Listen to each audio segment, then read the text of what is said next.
Oke, perkenalkan nama saya Johnson. Di sini saya akan menjelaskan masing-masing development life cycle, yaitu SDLC, MLC, dan DDLC. Untuk masing-masingnya, SDLC adalah software development life cycle. SDLC adalah kerangka kerja sistematis yang digunakan dalam perkembangan perangkat lunak. SDLC memiliki beberapa tahapan: planning, penentuan ruangan lingkup, proyek yang tujuan akhir, analisis, desain, development, testing, deployment, dan maintenance. Sedangkan MLC adalah model based life cycle, berfokus pada penggunaan model untuk ekspansi dari desain sistem.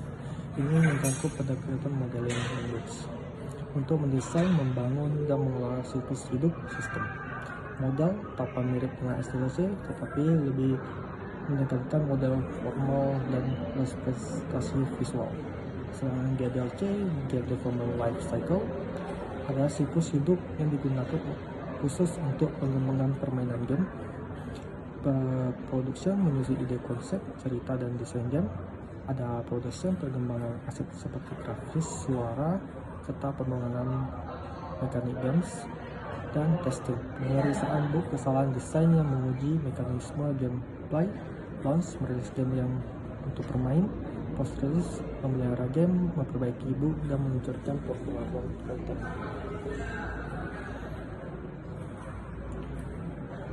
Untuk kedua, deskripsikan tantangan yang sering muncul dalam pengumpulan data di lapangan.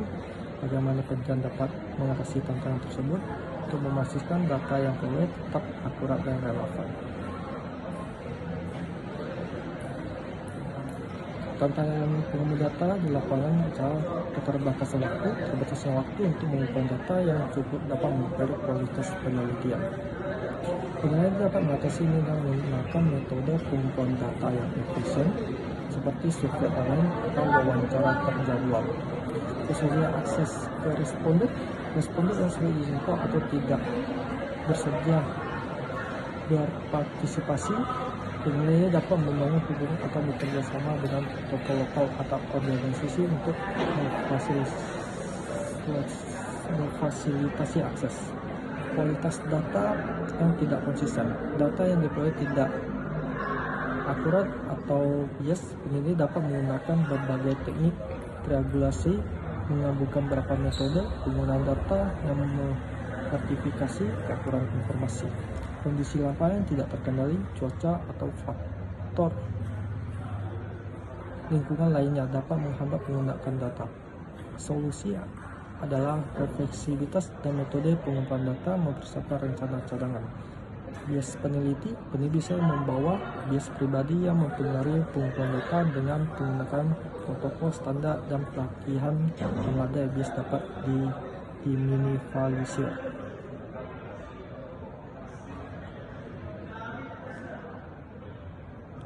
Dan ada nomor 3, yaitu jelaskan hubungan antara analisis kebutuhan pengguna dengan pembuatan user personal dan user journey. Bagaimana kedua elemen ini membantu dalam proses pengembangan website.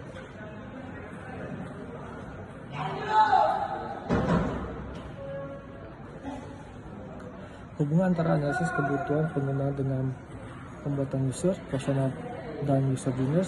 Analisis kebutuhan pengguna adalah proses mengidentifikasi dan mendefinisikan kebutuhan yang harus dipenuhi oleh sistem atau produk yang akan dikembangkan. User persona adalah representasi semi-fiktif dari pengguna ideal berdasarkan penelitian yang membantu memahami pengguna dengan lebih baik. User journey adalah peta alur yang mengembangkan bagaimana pengguna akan berinteraksi dengan sistem atau produk dari awal hingga mencapai tujuan. Hubungan adalah analisis kebutuhan pengguna memberikan data konkret yang digunakan untuk membuat user persona yang kemudian menjadi dasar untuk merancang user journey. Kedua elemen ini membantu tim mengembangkan untuk memahami preferensi pengguna dan merancang antarmuka yang sesuai, mengidentifikasi pain point dan peluang peningkatan dalam alur pengguna, mengembangkan fitur yang lebih tepat, dan berfokus pada pengalaman pengguna UI dan UX. poin terakhir itu adalah jelaskan apa yang dimaksud dengan pengujian penerimaan pengguna UIT, sebutkan komponen yang ada dalam UIT dan jelaskan. Oke, di sini saya akan menjelaskan pengujian penerimaan pengguna user acceptance testing atau disebut UIT. UIT adalah tahap pengujian akhir dalam siklus pengembangan perangkat lunak, di mana pengguna akhir menguji sistem untuk memastikan bahwa perangkat lunak berfungsi kebutuhan mereka dan siap digunakan. Komponen-komponen dalam UIT yang pertama adalah test plan, merinci skenario dan kasus uji yang harus diuji pengguna. Test case, kasus uji spesifik yang mendetail tentang bagaimana sistem seharusnya berfungsi.